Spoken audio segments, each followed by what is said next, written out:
रेफिड pen क्या होती है? रेफिड पेन का मतलब है कि दर्द एक हिस्से में है लेकिन महसूस दूसरे हिस्से में होती है।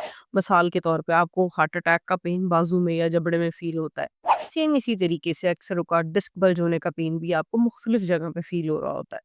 जैसे हमारे पास पिछले दिनों एक केस आया जिसके अंदर पेशेंट कंप्लेन कर रही थी कि उनको अपने टखने में बहुत ज़्यादा दर्द है और हमने जब फुल असेसमेंट की टखने की तो उसमें एंकल जिसको कहते हैं उसमें कोई भी प्रॉब्लम सस्पेक्ट नहीं हो रहा था।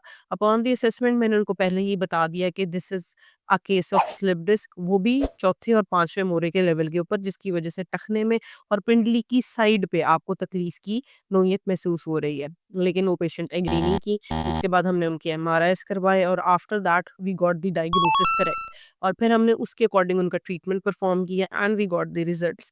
सेम इसी तरीके से अक्सर औक़ात हमारी गर्दन के मोरे में नस दब रही होती है जिसकी वजह से हमें बाजू में तकलीफ़ आ रही होती है।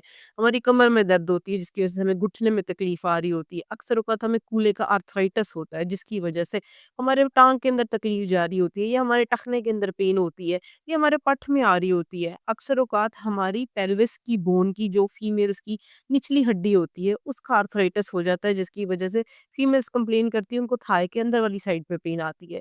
तो अगर आप भी किसी भी ऐसे पेशेंट को जानते हैं जिनको कोई इस तरह का पेन है और उस चीज़ के डायग्नोसिस और ट्रीटमेंट के बावजूद वो बेटर नहीं हो रहे, so do see the main cause of pain. Maybe that is a referred pain from somewhere else.